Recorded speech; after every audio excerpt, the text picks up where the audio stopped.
আসসালামু আলাইকুম। এই কৃষক ভাইটি মরিচের পাশাপাশি দেখেন মূলো লাগাইছে সাইড দিয়ে। আসলে এরকমই হওয়া উচিত। নিজেদের পরিবারের খাবারের জন্য অন্তত এই ফসলের পাশাপাশি অল্প করে সবজি লাগানো উচিত। এই যে ধনিয়া পাতা, আপনারা দেখতে পাচ্ছেন ধনিয়ার গাছ।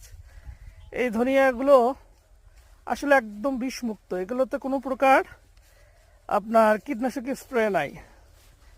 তো আসলে এরকমই করা উচিত। সামনের দিকে আমরা দেখতে পাচ্ছি কয়েক টুকরো বা কয়েকটি গাছ আপনার কি বলে এটা, ওই যে রসুনের গাছও লাগাইছে। আসলে আমরাও চেষ্টা করব পাশাপাশি এরকম ফসলের পাশাপাশি নিজেদের সংসারের চাহিদা মেটানোর জন্য, পরিবারের চাহিদা মেটানোর জন্য